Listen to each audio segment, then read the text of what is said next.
Hi, welcome to the Love the Mom podcast. I am Jerry, and I'm joined, as always, by my glorious mother, Christi. Hi everyone. I'm Jerry's glorious mother. Yes, this is our pilot episode of our new podcast where we are going to be reviewing films. Mhm. And of course, the name of the podcast is derived from our first movie that we watched, Dr. Strangelove, or How I Learned to Stop Worrying and Love the Bomb. And Yes. so we decided it would be a good idea to start off with that one because you had never seen it before. No. And you are a big fan of Stanley Kubrick, is that right? Oh gosh. No, I can't stand Stanley Kubrick. That's terrible. Although this is so different than his other ones, like it's almost Yes. shocking when you see his name come up on the credits. It's like, oh, well, this isn't anything like any of the others. So Yeah, it's definitely out of place in his filmography, but which of his movies have you seen? I've seen The Shining.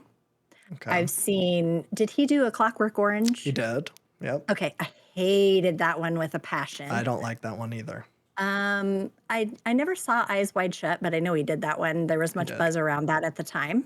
Hmm. Um, what are some of his other movies? Those might be the only two that I've seen. He did What else has he done? 2001, Nope. Full Metal Jacket, like Oh heck no. You know how Lolita, I am with war movies is a big no. Um, Lolita, no. Barry Lyndon, I think is another big one.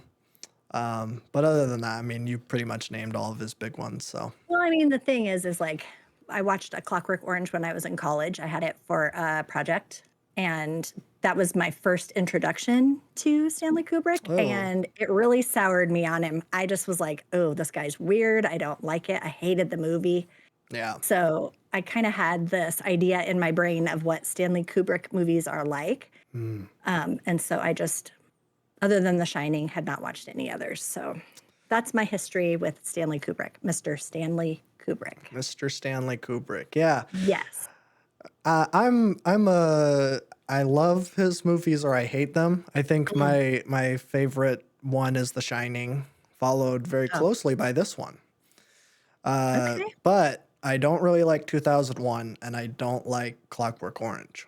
So Mm. I'm kind of like, I'm either I love him or I hate him. But I also haven't seen a lot of his movies. Like Mhm. I'm missing a lot of those that I just named. So Right, right. I don't know. We're just getting started with Doctor Strangelove. It's a weird Yeah. one in his Mhm. filmography. It's his only comedy, and he doesn't really do that. He doesn't put a lot of comedy in his movies. I'm sure you're able to guess that from From my once. two, that's true. Yes. Yes, um, and yeah, I think just some basic background about this movie before we dive into what the movie's actually about. Stanley Kubrick basically had an existential crisis. I think this was after Lolita. It's like I think this movie is smack dab in the middle of his career, which is kind of Mm. crazy because like everything surrounding that is like you know what he did. But he was going crazy. It was the height of the Cold War in the late '60s, I think. 1964. Oh, early '60s. Okay. So yeah, things are Yep. going crazy. And he was basically like, we're all gonna die, got super depressed, threat of nuclear war on the horizon. And he decides, he gets this book, and it's the book that the movie's based on, which is something that he always does. Like all of his movies are based on books. Hmm. And he was like, this would be a really funny, like dark comedy. And so he wrote it out, and it's just kind of this weird anomaly where it is just this really kind of dark satire about the times that he was living in. And to me, that makes it very interesting. When I first watched this movie and that disclaimer shows up where it's like, there are things in place that stop these events from happening, I'm like, whoa, like that was a real eye-opening moment because I saw it when I was like 17 or something, Mm. where I had never really like, I mean, I knew about the Cold War, but like this like kind of put me in that headspace where I'm like, oh yeah, people were like scared like this. So I think I have like this kind of nostalgic feel for it. But what are your opinions on Doctor Strangelove? Okay, so to be transparent, this is the second time I've seen it. The first time I slept through it. The second time. So I just finished watching it now so that I would be sure to remember it. That's good. And so because I wasn't sleeping, I took a lot more from the showing than I did the last time. Good. So it was interesting because I remembered little tidbits of it from the first time I watched it. Now, this was like 3 months ago. So even that was, a distant memory for me. Sure.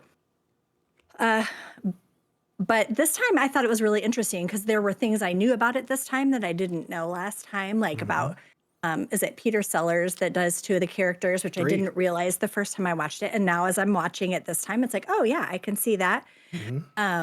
So it was, should we go on stars? Are we going to do a star rating? What are we going to do? Sure. Why Or do you not? just want my general impressions? I was just general impressions right now. Yeah. So in general, I am not a war movie person. But most of the time that's because of blood and guts. Like I just don't like blood and guts. There's Sure. obviously not blood and guts in this one. But because I'm not familiar with the genre itself necessarily, I don't watch a lot of military or war movies. I feel like Sure. I really had to pay attention because it's just not something I'm familiar with, right? Yeah. So that's the first thing. The topic is something that I'm not super familiar with. So I was watching it maybe with more of a learning posture instead of like an entertainment posture. I felt like I really had to pay attention to what was happening so that I could understand the lingo and, Oh, yeah. because there's a lot of lingo in it that I didn't really know much about. So I would say overall, I liked it. It was, I don't know, that character, the guy at the end, I cannot remember his name, where he kept doing the Heil Hitler stuff. That's Dr. Strangelove. Okay, Dr. Strangelove. That's great. I really picked up on that. I felt like when it gets to that point and the comedy is to that level, is too much for me. Like too over the top for me. Oh, okay. Where the rest of it felt a little more subtle. I mean, there were definitely parts throughout that were also, a little like, oh shoot, what's the dude's name? George C. Scott, like his facial expressions and stuff. Yeah. But that last scene with Dr. Strangelove where he's acting out and stuff, that part I was like, ugh, it's so cringy. It feels cringy to me. So. Yeah, I mean, I'm sure some of that is intentional, but Oh, I'm sure it is. It's my own personal taste is like, oh, cringy comedy kind of kills my soul a little bit. sure. What do you think? Jerry. Oh my gosh, Jerry. I liked the movie. I think that, yeah, it's not quite as good as The Shining in my eyes, but that is like a damn near perfect movie. So, Okay. Doctor Strangelove is a close second. I think I have it at 4.5. Okay. Tell me what you love about it. Well, I think it's like, I think it is the comedic aspects of it that really stand out to me because I don't really like comedies. I'm very particular in my sense of comedy. And maybe I'm just too niche. Maybe I'm too cool. I'm a little bit of a hipster, a comedy hipster, if you will. You are cool. And so, like, whenever I see, like, most, like, Judd Apatow comedies or like, more modern stuff, I just watched Dodgeball for the first time a couple months ago, and I'm like, it's fine. And everyone Yeah. talks about that movie like it's the best, like, comedy of all time. I don't know. But I think what I really like about this is the subtlety. Like, there were jokes, I think, because the second time I watched it was with you 3 months ago. And there were things that I caught on that viewing that I didn't catch when I was a mere kid. And, like, for some reason, I didn't catch gentlemen, there's no fighting in the war room. And I I'm wrote like- that down. and I'm like, Yes. that's the funniest line that is like ever been written. Yes. And I think what I love about it is that it's a comedy that isn't shot or acted, or it's not like trying to be a comedy, but the script is funny. Everyone's playing it completely straight. It's kind of like The Naked Gun or something, Mm. where everybody in the movie is taking it 100% seriously, even though Mhm. everything that's going on is completely ridiculous. And that's like my favorite thing. So Mhm. just like little things like that, or when Jack T. Ripper was like talking about how the Russians are poisoning our water with fluoride, and that's why you can't get hard. And it's just like, Yes. oh, that stuff is just like so subtle, and I love that. Mhm. So I think that's what I really love about it, and it's just really slow, but it also has like some suspenseful moments where Mhm. you're watching that big board, and you're watching the lights get closer and closer and closer to Russia, and man, you're on the edge of your seat, but you're Mhm. laughing all the way along, and it just Yeah. strikes this really interesting tone that I haven't really seen in anything else before. Mhm. Um, so yeah, it's just really unique, and definitely stands out in Kubrick's uh, library or whatever. Yeah, I mean, I think the difference there is that it's definitely more satirical Yes. and satire plays differently. So like think dodgeball is pure whimsy, you Sure. know. There's nothing I mean it has themes to it, although I've never seen it, but I'm sure it does with the name dodgeball and I know what it's basically about. Um, I don't know you if there's know, themes to I'm sure it's got it. something. It has to have something. I don't think so. But but like a satire um, loses its satireness if it is if people aren't taking it seriously, That's true.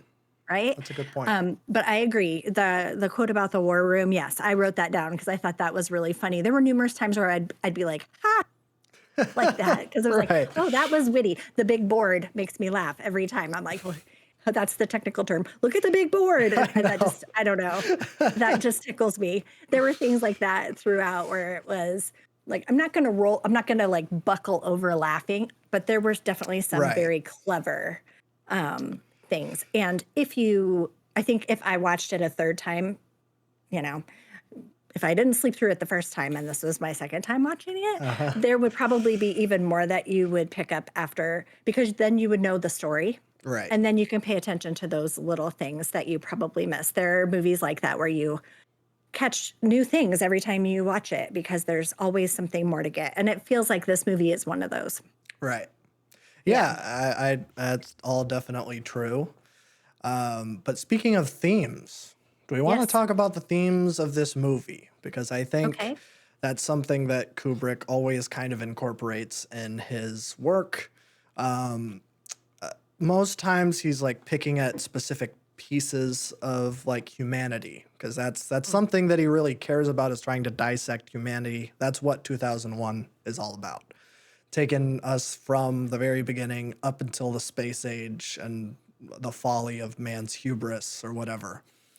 And this is a really interesting one because he's basically encapsulating all of human history in one movie. Mm. Because throughout all of human history, humans are obsessed with two things: war, sex. It doesn't matter where you're at. You could be in China or South America or in Egypt. Those things are in every single literary text or artwork, or it's all over the place. And Hmm. so this movie kind of perfectly combines those two, where the backdrop, the setting of it is war. There isn't like full on war scenes, well, except Mm. for when the army starts shooting itself. Right. Um, but it isn't like a big battle. It isn't like Hmm. Full Metal Jacket or something where they're Yes. trudging through the jungles or whatever. It's just kind of the backdrop, but that provides the suspense and thrills that you get from the film. Hmm. And sex, that's pretty much it's throughout the entire movie. I mean, Hmm. the opening credits are intentionally sexual, with the like refueling. The plane is Hmm. refueling the other plane, and it's very like there's phallic imagery and like the refueling apparatus. And like that is a theme that just continues through the whole thing. We're like our introduction to George C. Scott. I don't think he's even in the room. It's just like this Oh hot my bikini gosh. He's babe. in the bathroom. Yeah, he's in the bathroom, and then there's just this hot bikini babe on the bed. And so like our introduction to one of the main characters, he's not even there, and it's just like a sex symbol that he like is infatuated with. Yes. Can I jump in quick? Sure. When you're talking about that, that is one of the funny scenes where it's like someone calls for him. I can't remember who it was, and she picks up the phone and she's yelling at him to the bathroom into the phone, like relaying the messages. And then at some point, she says that she's his secretary. And then it's 3 o'clock in the morning. You later find out, like as you're ways into that, it's 3 o'clock in the morning, and this guy isn't questioning the fact that the secretary is there with him at 3 o'clock in the morning. I don't know. That was just kind of funny to me. That's really Anyway, good. go Somehow I ahead. didn't catch that, but Yeah, it was yeah, very funny to me. it's Yeah. something else. Mm-hmm. Yeah, but yeah, just the sex thing. It's all over the Mm-hmm. place. And I mean, even the end. That's the whole end of the movie where it's like George C. Scott just starts going on a rant about like, oh, think of it, 30-to-1 women to man ratio. We'll have to impregnate so many women to keep the species alive. And it's just like, oh, it's that kind of gets a little bit gross, but it is supposed to Mm-hmm. be. We're supposed to be like, Mm-hmm. oh, I can't believe in the seconds to Earth's destruction. That's still what these meat-headed bozos are thinking in the war Yes. room, which Yes. I just think But it's funny. also, it makes me think of like the Dr. Strangelove character, who's obviously a Nazi. Like, this is the Yes, opportunity for him to do ethnic cleansing, to say, yes, we're going to pick the best and the, because, yes, and so I was like, oh, that's clever too. To have someone who's a Nazi who's trying to hide he's a Nazi, but basically acting out the purpose of that war yeah. through what's happening here. So, yeah. Yeah, and I mean that's all based in fact.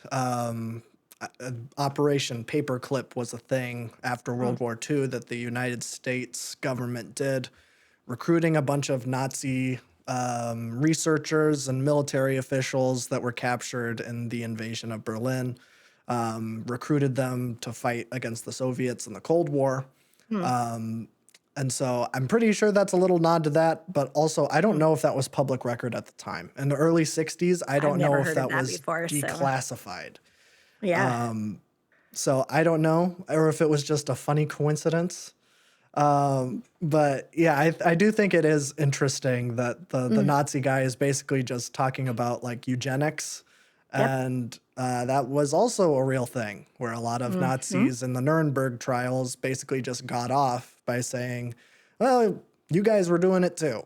We just took Mm, it one step farther. And then they were like, well, we can't dispute that because it's true. And mm. so a lot of those guys ended up working for the United States government.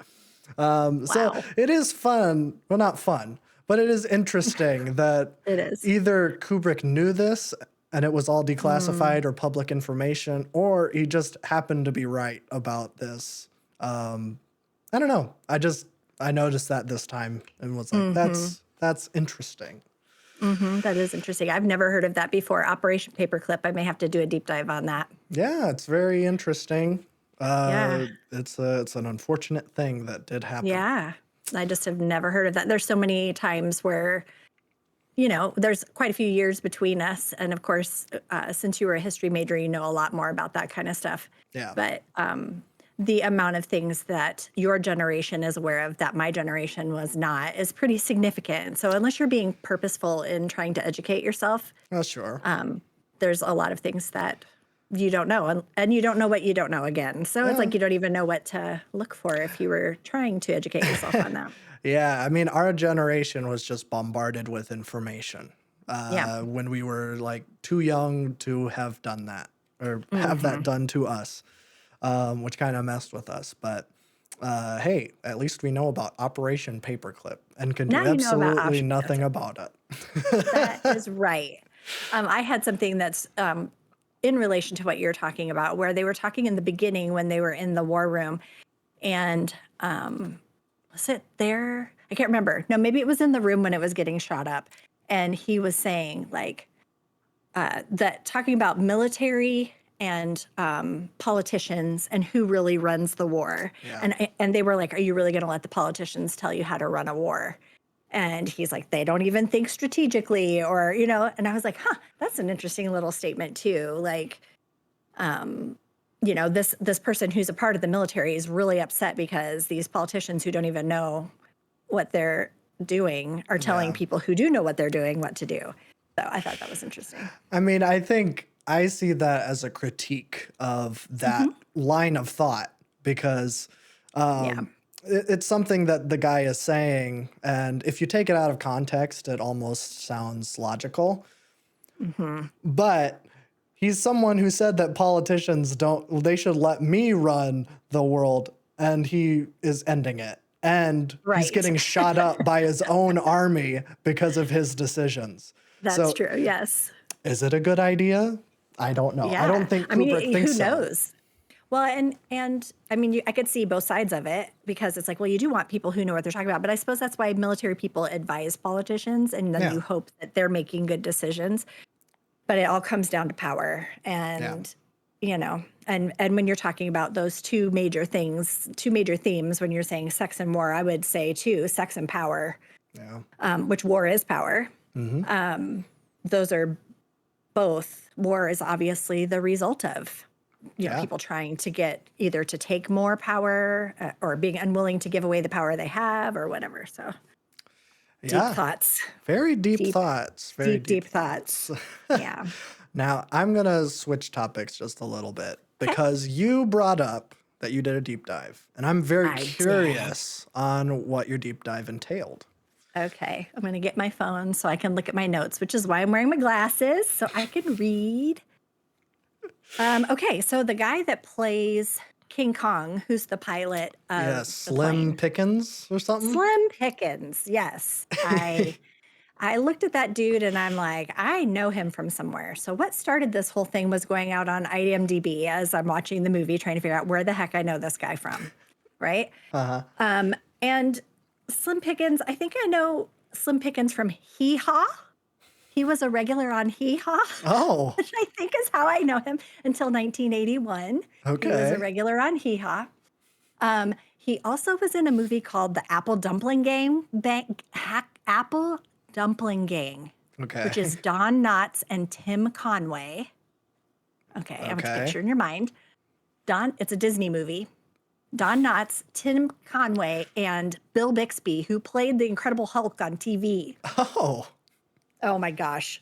It was a movie that was on all the time when I was a kid. We loved the Apple Dumpling Gang. Anyway, apparently Slim Pickens was in that. And I'm like, I probably know him from that too, because we watched it a million times. But what I found that was very, very interesting about him is that he was a kid he grew up in California, was super into rodeo. Okay. And you had a coworker that was super into rodeo. I did, Slim Pickens was too. And he was a bull rider and a rodeo clown. Interesting. Yeah. And he was in high school when he started doing stuff with the rodeo, and his dad did not like that he was, off doing rodeo things. Sure. So he changed his name to Slim Pickens so his dad couldn't find him. Legally? Like, I think just like if he was trying to find what rodeo he was at or whatever, he couldn't track him down. So he changed his name to Slim Pickens. He just kept that. Isn't that the weirdest thing? But also, he was also in Blazing Saddles, by the way. Oh. I've never seen it, but he was in it. And all of his Hollywood career, he played cowboys. Well, of course, yeah. And so that is what was interesting about the end of this was when he was riding the bomb and he was like flipping his hat around like a rodeo rider. Yeah. I was like, oh my gosh, the guy was a bull rider. Wow, that's funny. I know. I was like, oh my gosh, that is such a strange little alignment of things. And so then it made me wonder, was that originally in the script? Was it that Stanley Kubrick got to know this guy and found out that this was his history? And so he's like, just do your rodeo thing when you're on the bomb as you're going down. I don't know. Maybe. I just thought I just thought that was incredibly interesting. The guy is like super fascinating. Hmm. And apparently he had a, okay, I'm winging this, so I may not have this exactly right. Okay. But he had a son who was also in show business, and he took the name Easy Pickens. Which I thought was very interesting. So anyway, that was my deep dive. What I thought he was in was an old commercial for Old El Paso salsa. Oh, okay.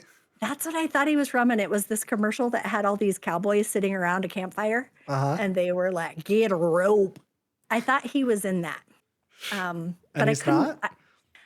I mean, I looked at Wikipedia. I looked Mm. all over the place. I could not find any reference to it.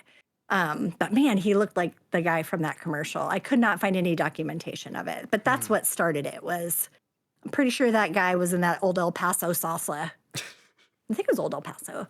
Anyway, Well, if anyone can find the old El Paso salsa commercial with Slim Pickens in it, please yeah. leave it in the comments because I'm Oh, I'm please curious. do. You would make me so happy. Yes. That was my big deep dive. Let me see. Oh, and I have something else if you would like me to say something else that I Sure. found very interesting. Yeah.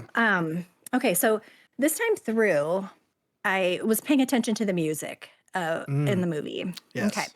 So the opening credit song is Try a Little Tenderness, Yeah. played by a symphony, which is like this beautiful, melodic, lovely little song. It's the strangest, but also like when you're talking about the phallic symbols and that Uh-huh. kind of stuff of that, that's very interesting. So Try a Little Tenderness was the opening song. The only song that plays throughout the movie, do you know this? When Johnny comes marching home. Yes, Yeah. that is the only song. The rest of the movie has zero soundtrack to it. It's completely Yeah. silent, I which was is gonna bring also, that I up. think, part of what makes it a little unnerving to me was Sure. like, this feels weird. There's no instrumental music behind it. There's no nothing. It is just that song over and over again, right? Yeah. Different forms of it, different parts of the song, but the same song.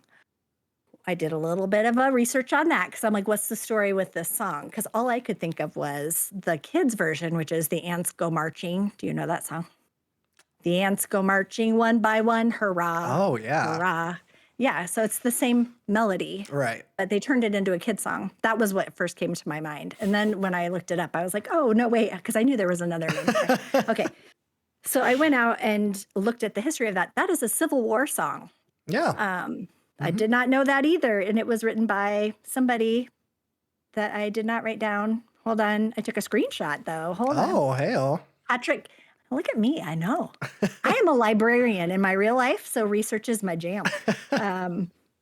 Yes, Patrick Gilmore wrote it. And it is a song that expresses people's longing for the return of their friends and relatives who were at war. Mm. So there you go. That is the theme of that song. Nice. But then the last song that plays is a different song. So you have an Yeah. opening credit song, then you have the am I stealing your thunder by sharing my notes here? No, go Did you ahead. research the same things? No, I have some things about the Okay. score, but you're doing it great. Wonderful. Okay. All right. So then the closing song, When the Bomb Explodes, it's the song We'll Meet Again. Yes. So anyway, I just thought that was really interesting. The use of silence, the use of sound. I know 100% I did not catch that before. Yeah, it's dead But silent. dead silent, like there's nothing. And you don't realize how much atmosphere is created by just the music in the background and Yeah. how unnerving it is to have complete silence, which is weird because that's how we live our lives every day.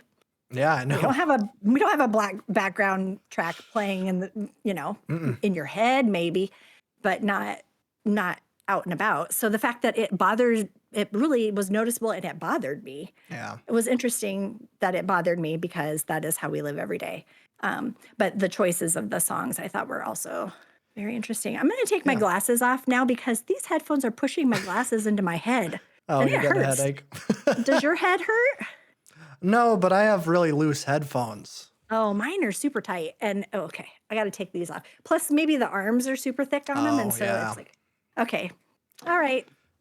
Yeah, Sorry. Now that's you can go. well, I don't have much to add. I thought that your coverage of the score was great, but I think that that goes to point to like why this doesn't feel like a comedy. Mm. Is that like I feel maybe especially in the 90s and 2000s, comedies were always like playing goofy music throughout all of it.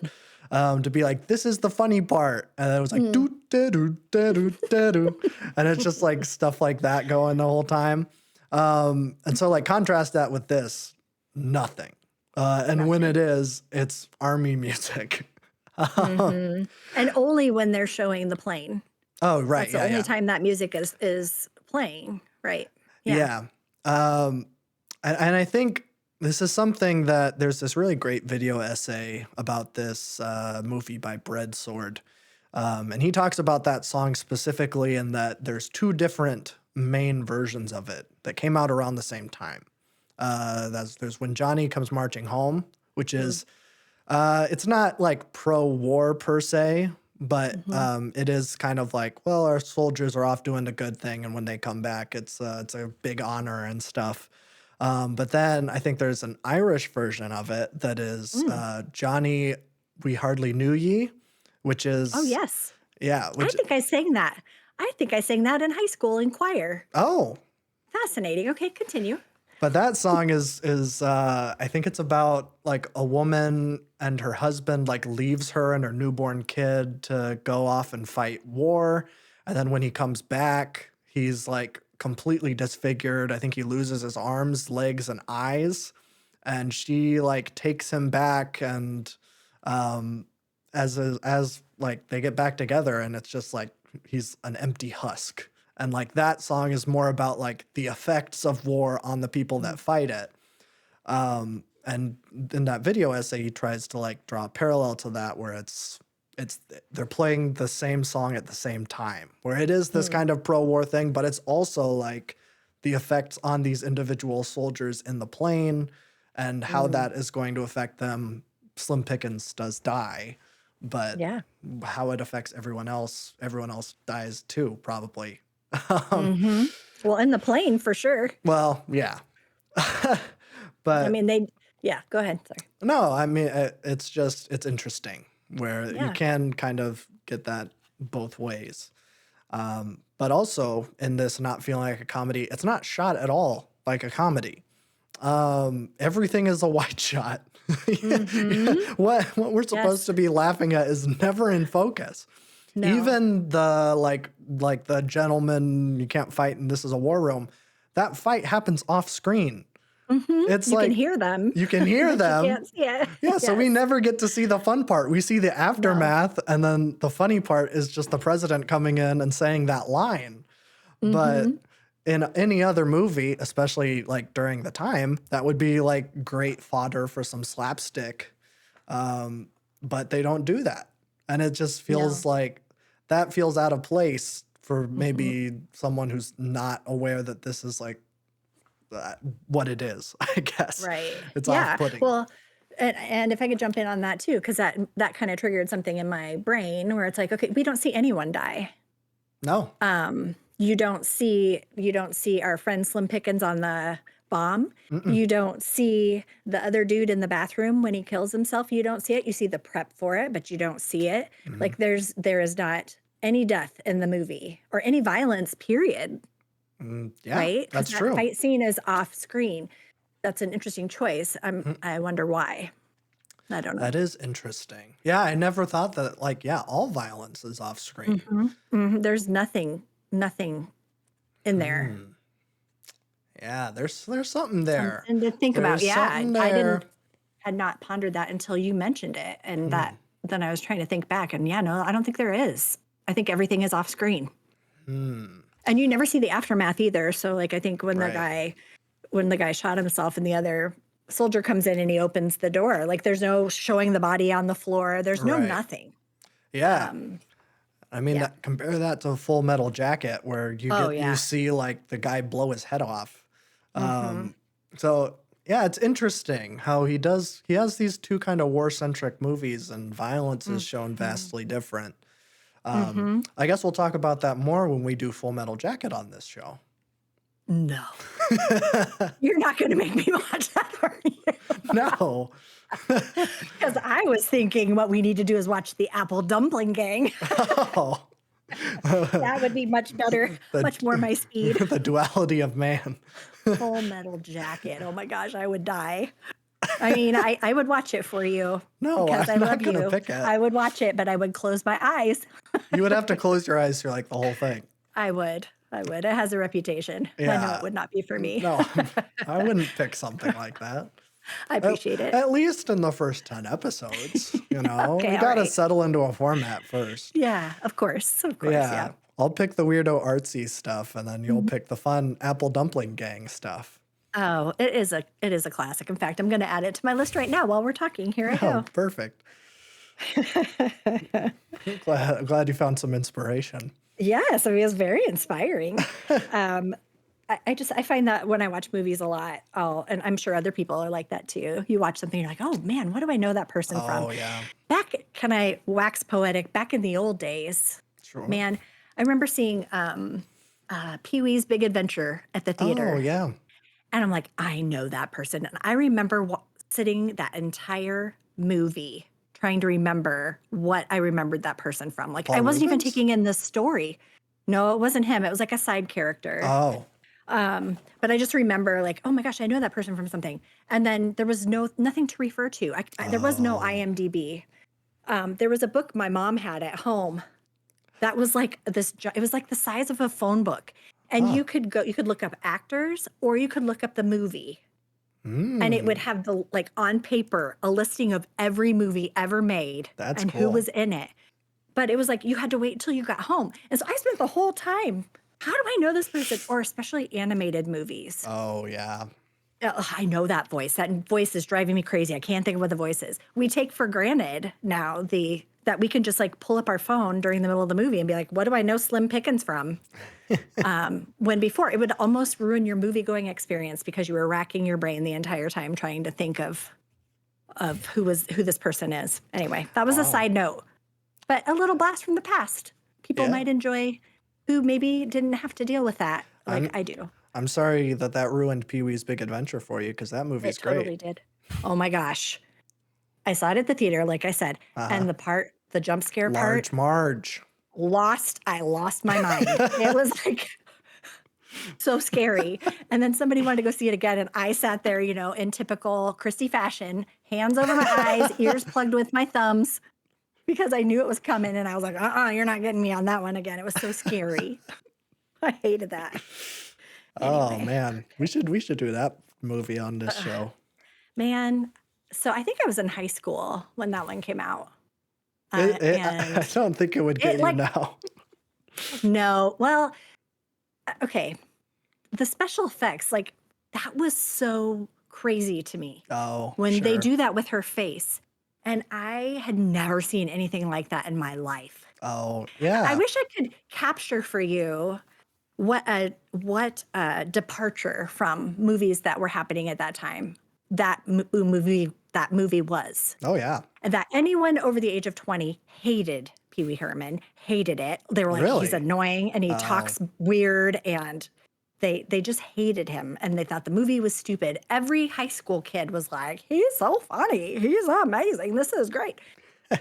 But the special effects in that movie, and that scene in particular, was something we had never. I shouldn't speak for everyone, but I had never seen anything like that where they were able to do that with someone's face. Like it blew my mind. It was crazy. It's really interesting, this tangent that we're on right now. I still have not written down the Apple Dumpling Gang. Okay, Oh, continue talking. I don't know if I have anything else to say about this movie. You Do you? don't? Do I?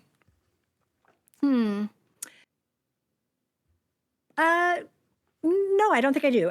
Well, wait, I do have something to say. So this is the first movie I've ever seen with George C. Scott in it. Oh, he's great. And I'm kind of like an Oscar trivia nerd. I really love Oscars stuff. I like to learn Oscars trivia. Sure. I took first place on our cruise ship in Oscars trivia, by the way. Hey-oh.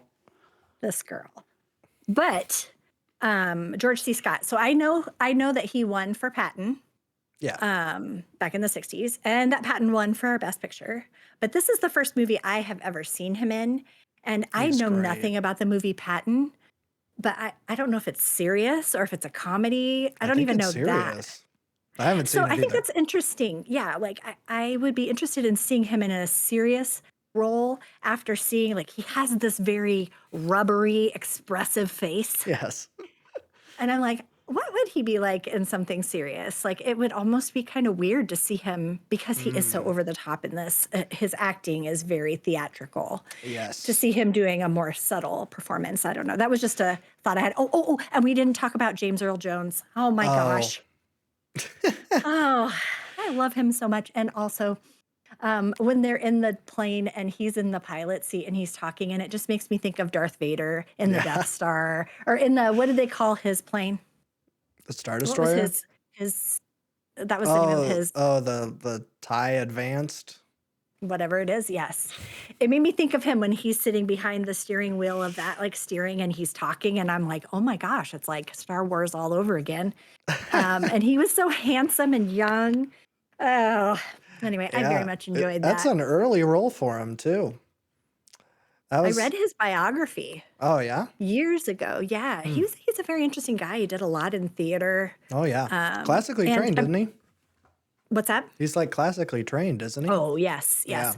And I think I remember he met his wife playing something by Shakespeare. I don't remember which character it was that he played, but he had done it on Broadway and had maybe won a Tony for it. I'm going to Hmm. have to look into that. The research, Christy is going to have to look into that. But he met his wife when he played that role, playing Oh, Shakespeare.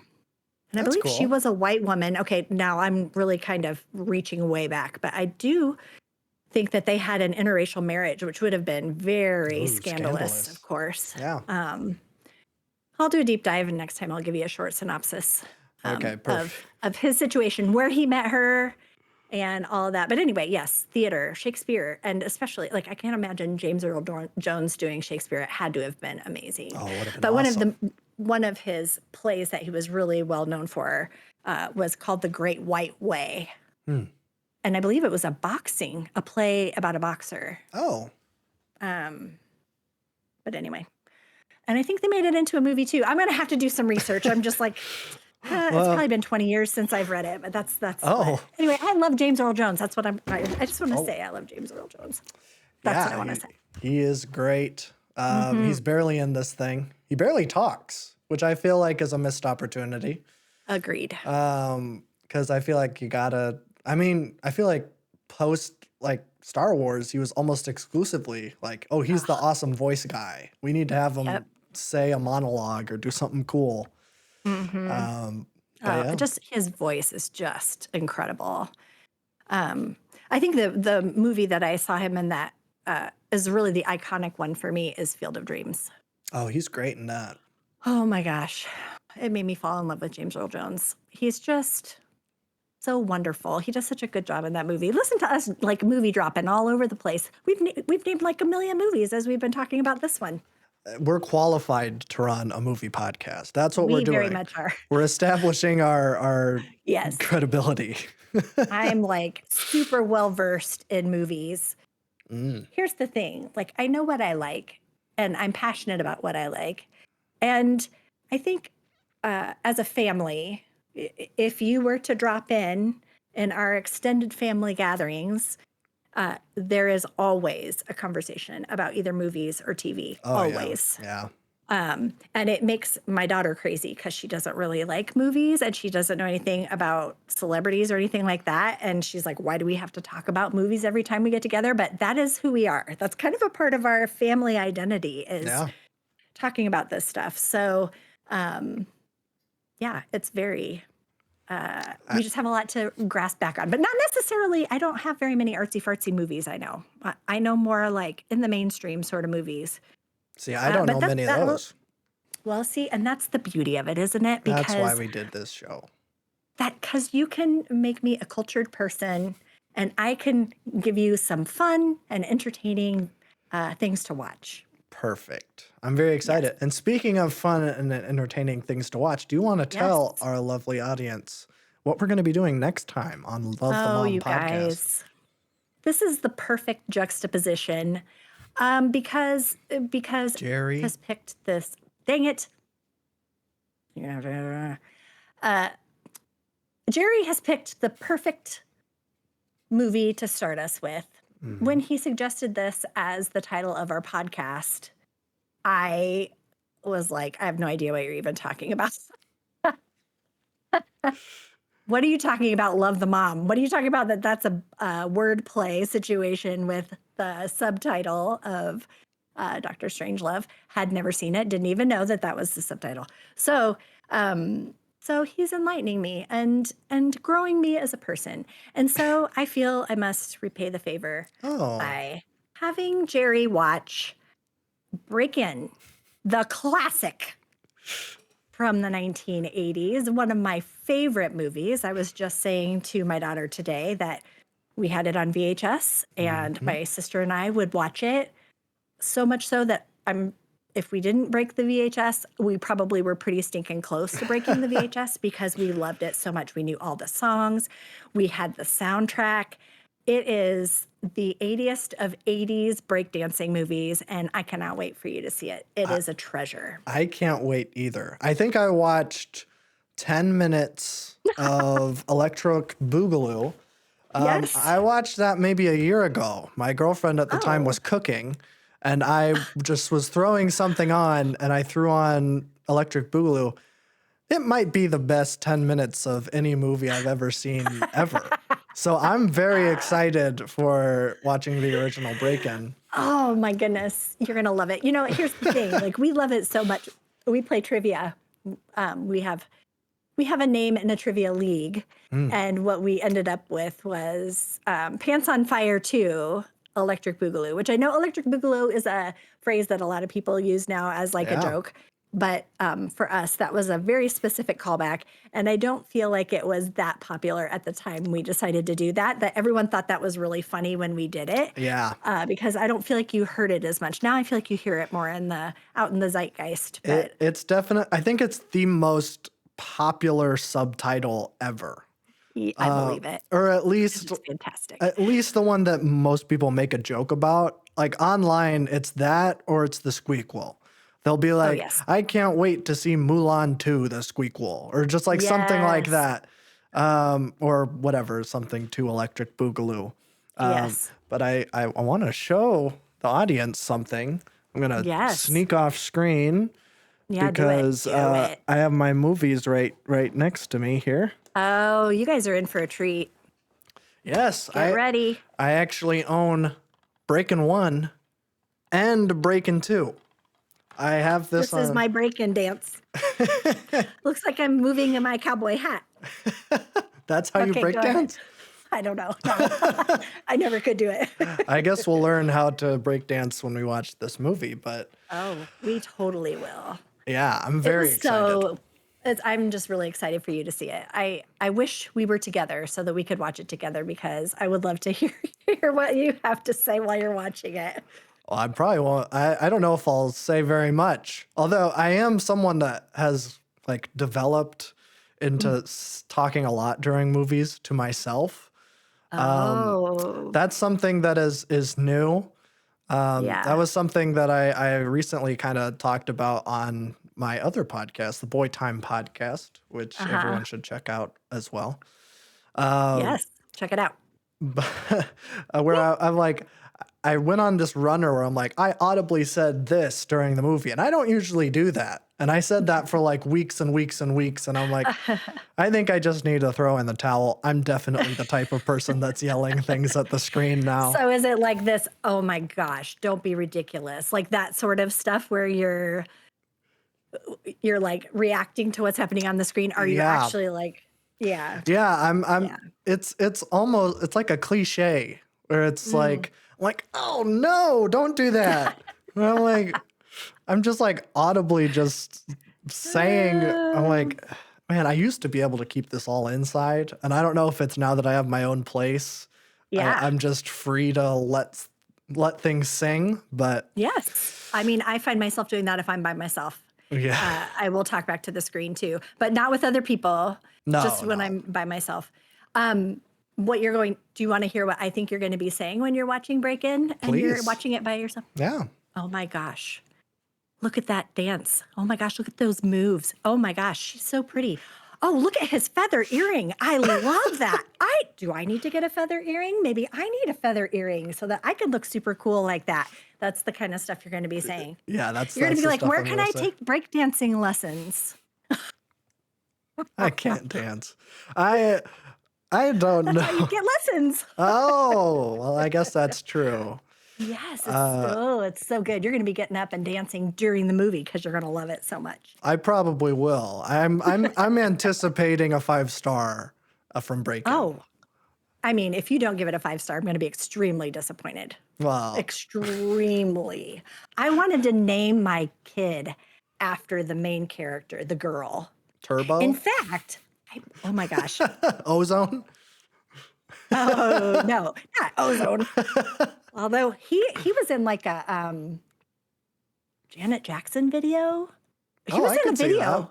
He was in a he kind of had a moment of fame. Okay, I'm going to research that I'm going to Save research it. that. Okay. Well, and maybe I should say this. No, I'm going to just tell you the story right now because I feel like it. So the main character's name was Kellen. I think Kellyn. Okay. Okay. I'm like spouting stuff that I'm feeling 100% not sure about. That's So fine. I hate when that happens when I'm listening to a podcast. I'm like, Right. nope, you're not right about that. And that is when I do talk back. I can look it up right However, here. Actually. okay, thank you. But I plagiarized the book, The Little Princess.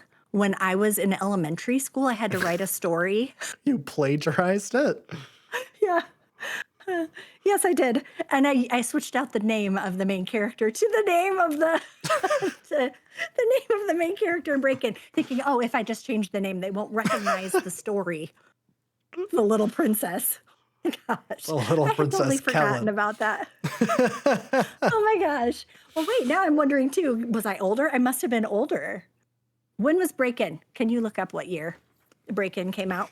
I couldn't find the Couldn't find a name. copyright? Well, I couldn't the find name. the name. The copyright is Okay. 1984. Okay, so I was 12. Middle school. I was in middle school. Wow. I plagiarized in middle school. Wow, I'm But it's surprised you okay. didn't get expelled. That's I a know. serious Well, offense. my teacher did call me out on it because they knew the story. Whoops. Anyway. Did that they was just a break dance side in the story, or was it? tangent. Did No, Oh. I just changed the name to her Just name because I changed. just loved her name so much. Oh, And I was like, they won't. I didn't know that was a classic. Like, I had no idea oh, that everyone had read that book and thought it was a classic. And so I was like, you know, it's not a big deal. You know, I'll just change the name. Nobody will have any idea that I did, you know, that I was ripping off a story. But yeah. That reminds me. I actually did the same thing, but it was in high school.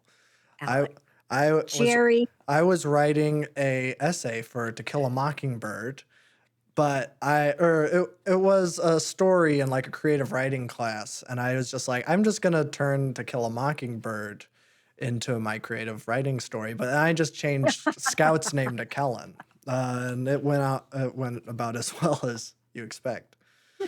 you're so bad. I didn't actually do Okay. that. That was just for a bit. I know. Okay. I got it. Once you Okay. used the name, I got it. Her name was Kelly. It was just Oh, Kelly. It was just a normal name. that's a Kelly. normal name. I know. Oh my gosh. Okay, so it wasn't Ozone that. Sorry, I just happened to see. I had them mixed up. It was Turbo that was in other. Oh. It's Turbo and Ozone, and it was Turbo that was showing up in other things. Ozone wasn't good enough. Ozone. Couldn't make the Ozone cut. has the cool earring. Oh. Or it's not okay. even, I don't even think it's pierced. I think it just goes around his Just a ear. clip. Like one of those ear bands things with Oh. a feather. I Oh, guess you're we'll gonna love talk it. all about it next time. We will. I want you to wear one. Well, you wouldn't be able to see it with the headphones anyway. No, I don't even know where I would get one of those. Etsy. I guess if someone is eBay. making very niche references to a random 80s breakdance movie, Right. It was a trend. It was a trend. it was a trend 40 years ago. Oh my gosh, 40 years ago. That breaks my heart a little bit. Oh my gosh, no, it's 2025 now. Yeah, now it's 41. Almost 41. Well, depending on when it was released. Anyway, I feel like I have Yeah, a it lot of does say energy that. tonight. I did have an energy drink today. That's a good call. I don't know. Maybe not. I don't know. People may be like, what is wrong with that woman? I don't think so. I don't think Okay, so. good. I hope not. Okay. Well, I think that'll do it for this Okay. podcast, where for about 3/4 of it we were talking about the movie, and 1/4 we were talking about Breakin', a movie that we haven't seen yet. And that we're going to talk about next We're time. going to talk about next time, and I'm sure that we'll have just enough to fill an hour for next time too, because it Yes, will we be the will. best movie. It won't be in depth as this one. I don't know. I doubt there's as many themes to unpack, and I guess we can talk about Canon Films, the production company, because that's kind of interesting. Oh, well, I know nothing about that. Well, buckle And up. I may do a little bit of research on where they are now, because I don't think any of those people are, in any sort of, I have not seen them really since the 80s. So I just kind of wonder, what direction their lives took. And, Well, let's hope they're still breakdancing. I hope they are. I mean, if I had that talent, I would be. Well, It's just so amazing to watch people who can do that. considering they're about 80, they probably, well, They yeah, were probably 60s in their or 20s at 70s. the time. 70s. I don't know. 60s or 70s. They were in their late teens, early 20s, I'm guessing. Oh, okay. So they were They younger. were pretty young. Yeah, Okay. they were pretty It young. wasn't the 80s thing where they were like 30 and they were playing 15. I don't think so. Okay. I don't know, though. Okay, so we're going to watch Break-In, Yes. number 1. Yes. Just the first one. I think Okay. we're going to alternate going who picks the Yes. movies. I don't know what I'm going to pick next. So Okay. you'll just have to wait and see. That's So you exciting. got to watch Break-In episodes so you can see what we're going to do next time. That's right. Because Yeah. we want to be able to be flexible and not Yeah. plan ahead too much, because what if something comes to mind and you're like, absolutely, we're watching this next time, and it goes to the front of the list. But I And am keeping a running list of things that I want you to see. So okay, well, that's good. We're also Yeah. just trying to get audience retention rates up, up, up. We're all about numbers here at the Love the Mom podcast. So when you say up, up, up, is it like if you share what you're doing next, that people will not tune in? Or if you share what you're doing next, people will tune in? How does that Well, work? we want to Or share. can that shoot you in the foot as well? Like, what if we pick a book or a movie that nobody wants to watch, and then nobody comes back again? Although Well, everyone is going to like Break-In. of So course, it's a we're classic. fine there. We're fine there. Yeah. You're just assuming that the next one that I'm going to pick is going to be terrible and that I'm it's going not to saying drive that, everyone but- away. No, that's what you're saying. It's okay. Okay. What we're trying to do is lure people in. So even if they don't care about Break-In, they were like, well, I Yeah. still got to check out what they're going to be doing next time. And then Because of our sparkling personalities and witty Absolutely. banter. Yeah. Okay. So then they're going to just skip to the end and that'll count as a full view, and that's great. So Perfect. All right. this is our scheme. We're Okay. going to be announcing 1 week at a time and probably figuring out what we're going to be doing 1 week at a time. Okay. So yeah, that just about does it for our podcast. Thanks for doing this with me, by the way. No, it's my Makes pleasure. my heart so happy. No, we have a good time talking about movies. I think we have We a great do. rapport. We do. And now that you don't live close to home, it's like a good chance to be able to see your face and have great conversations about movies. So that's fun. I love it. Yeah, I'm very excited about the future of this show, and I think it has legs to stand on. Yes. But Breakdancing legs. exactly. Or Heads to are you stand on. are you referring to Dr. Strangelove where he stands up at the end? It's a double entendre. Fall back. Wonderful. Yeah. I'm just that good. I just thought about that on the fly. You're so good. Thank you. You're But welcome. thinking of good stuff that I also do, you should check out my other podcast, Boy Time Podcast, where I talk about movies and music and video games with my best friend, Babby. And speaking of Babby, we also have our main channel, Boy Time, where we do music, reactions, and reviews. So if you're interested in that type of stuff, check out that channel. There's basically something for everyone for all the stuff that I do, and I do a lot. Yes. I'm very busy. And this podcast will appeal to the mommies who love their babies, who are so happy to be able to listen to a conversation between a mommy and her sweet, sweet boy. I wish that you would stop saying mommy, but I don't know. There's something sweet about mommy. I think Maybe not as an adult. It was cute when you were 5. well, yeah. Sorry, I derailed us again. Continue. It's fine. That was pretty much it. That's it for this show. Do you have any closing words or anything you want to leave the audience with? I really don't. I don't have any other podcasts. This is my only podcast, but I'm thinking about doing a podcast for our library at some point because I'm a librarian, a public librarian, and we don't have a podcast, but I think it might be fun. So this will be a really great experience for me to kind of see how all this works. And I'm so glad that you guys are along for the ride. And I hope you love this little conversation that we have and that you come back next time. Yeah. Yeah, it's going to be great. I'm very excited for Breakin' and what we're going to be doing next, which I don't know. But it'll be fun. Whatever it is, it'll be fun. There will be conversation to be had. Absolutely. Goodbye, everybody.